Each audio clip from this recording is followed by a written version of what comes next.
Hey there! My story is a little different from the stories you might have seen on MSA.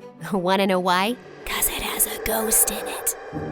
I'm Beatrix, and unlike other kids who are born crying, I was born smiling. Yep, and that sort of freaked out my mom and the doctors. Come on, little angel, it's time to cry. But instead, I cooed and laughed. Mom had so much fun playing with me and making me beatbox. That's the reason she named me Beatrix. Needless to say, growing up, I had a great life, and my parents absolutely adored me. They made me feel like I was the center of their universe, especially Dad. We were like two birds of a feather. He was an amazing singer and owned a studio. He often took me there, and I was always in awe of the place. Daddy, can I be a singer too when I grow up? You already are, kiddo. In fact, you're so good, you even make crying sound like a melody. I always thought that nothing would ever break us apart and our family would stay together forever. I was so wrong. One day, Dad told Mom he had taken on some debt and was unable to pay it back. From that day on, they started fighting over the smallest of things and soon ended up getting divorced. Dad left the city and never looked back. I was heartbroken and hoped he'd come back for me, but he didn't come, even on my birthday. I felt shattered. Mommy, why didn't Daddy come? He promised he'd come for my birthday. Please call him. I did, sweetheart. He must be busy. You have me. Come on, let's cut the cake. No, I want Daddy, or else I don't want this cake at all. After that day, I was asking Mom for Dad all the time, but he changed his number. And then to make things even worse, she married again. I was nervous at first when I met my stepdad, but it turned out he was an absolute gem. Not only did he paint my room in the exact color I wanted, but he also treated me to ice cream every day and spoiled me with all the things I asked for. Every night when Mom used to tuck me in bed and sing me a lullaby, he'd come too. Life was finally good again. And then my half-sister Jennifer was born. Mom and my stepdad only had eyes for her, and it seemed like it was all Jennifer all the time. I started to get jealous of her, but one time when she was crying and Mom and my stepdad weren't around, she gave me the most beautiful smile ever, and I melted. Aw, aren't you the cutest thing in the world? I tried to lift her, but Jennifer ended up crying again, and right then, my stepdad stomped into the room. He looked really pissed. I just put her to sleep. Did you wake her up? Did you make her cry? What? No, I was just… Don't yell at her. She's just a kid. Then they started fighting over me all the time. When my stepdad said I was always causing trouble and should be sent away to live with my real dad, I felt like someone punched me in the gut. That's when I felt like I wasn't a part of my own family. But I kept quiet and didn't complain. And since no one even knew where my real dad was, I wasn't sent away. But then I noticed something strange was happening. I couldn't go outside anymore. Mom even had to homeschool me for a month. Thankfully, I grew out of it eventually with Mom's help. And as Jennifer grew up, she loved being around me. We were pretty close, even though she was competitive and wanted Mom's attention all the time. Like, when I'd come home from school and run to hug Mom, she'd jump in and hug her first, then talk to her and keep her busy until I gave up and would go to my room. I didn't mind because she was still very small. But one day, she broke Dad's phone by accident when we were playing with it. Beatrix, please don't let them know it was me. It was an accident. Please, please, please. I don't want them to be mad at me. I couldn't see my baby sister that way, so when Mom entered the room and saw Jennifer crying, she assumed I had done something. Mom, we were playing, and I accidentally broke Dad's phone. Why can't you be more careful, Beatrix? Why are you two in his office anyway? Don't you know how angry? At that exact moment, Dad rushed in and turned as red as a fire truck. He began yelling at me and Mom. Look at what your daughter did! I told you she's only trouble! Your daughter? Oh, wow, that hurt. After that fight, I began distancing and avoiding my stepdad every time I saw him. Since at home I had so many problems, school was a relief. There I was part of the music club, and singing always felt like a joy. One time when I was in 12th grade, I was performing in a school play, and the lead had to sing a lullaby but forgot the words. I didn't know them either, but I jumped up and sang the same lullaby Mom used to sing me when I was little. When I was done, there was silence. Oh, shoot, I must have sounded bad. But then, all of a sudden, there was a thunder of applause, and I was stunned. Oh my God, Beatrix, you sounded so amazing! Oh, stop. You're just being nice. Wait, who are you? I'm an ad producer, and I'd like to work with you. But before I could even finish my sentence, the man handed me his card.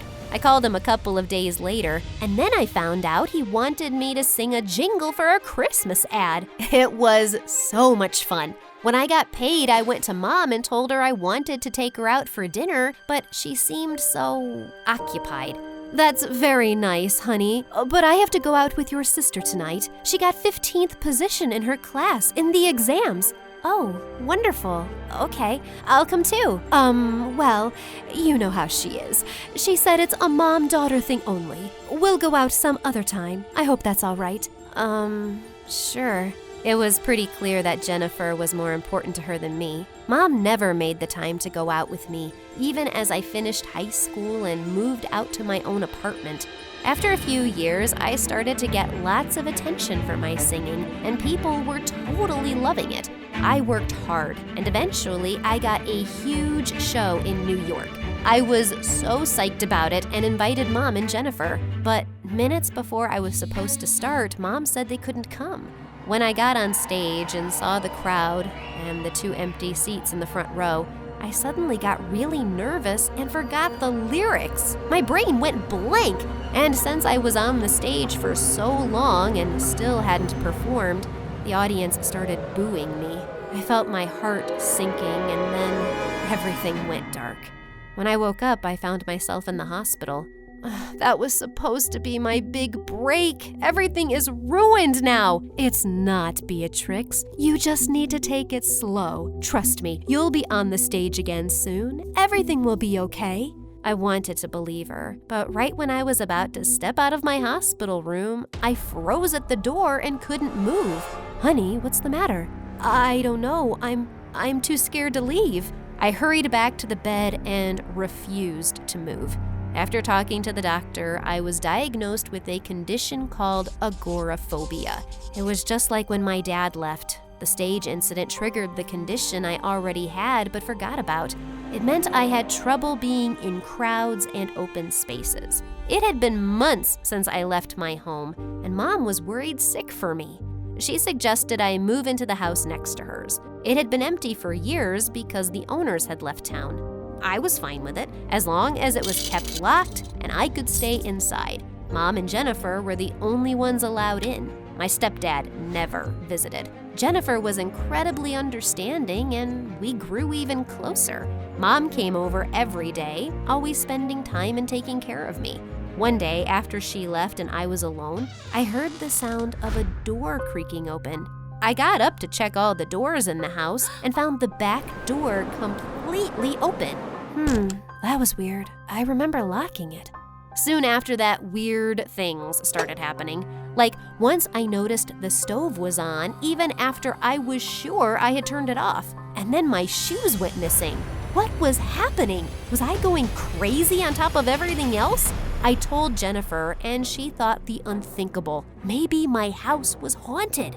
I didn't want to believe it, but I couldn't explain it. One day, Jennifer brought over a Ouija board. Why did you bring this? Well, if there is some ghost here, we need to communicate with it and ask what it wants so we can go away. I wasn't too sold on the idea, but I thought I might as well try. Yeah, just like those stupid kids in horror movies. In just a few minutes, it turned out to be a very bad idea. I thought Jennifer was moving the pointer, but she swore it wasn't her. And it definitely wasn't me. It spelled out, "Get out." Huh.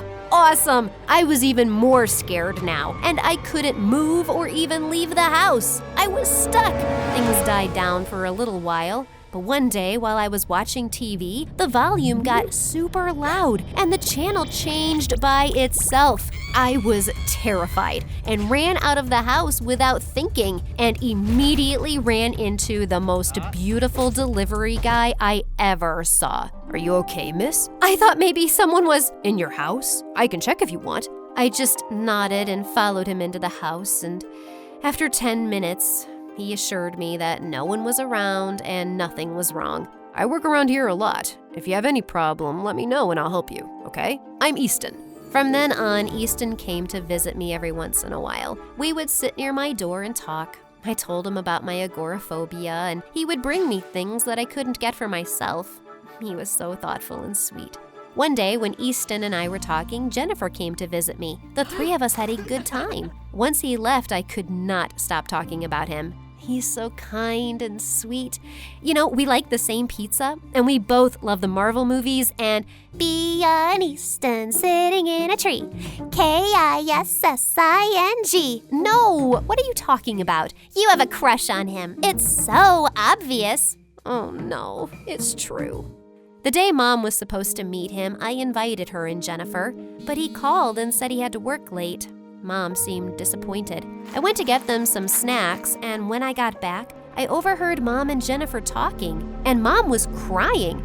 I don't know how I can help her. I've never seen her this happy. But Mom, you should know about it. That Easton does not exist. She's maybe hallucinating, going crazy. What in the chocolate fudge? Beatrix, honey, what do you mean he doesn't exist? Jen, you saw him. Bea, I'm sorry, but I didn't. I was pretending for your sake. There was no one there that day. If Easton wasn't real, then who was I texting a while back? That was me. I put in my number when you weren't looking. Could it be true? After everything, I thought maybe she was right. Maybe I really was losing my mind. Mom consoled me for hours until I finally calmed down.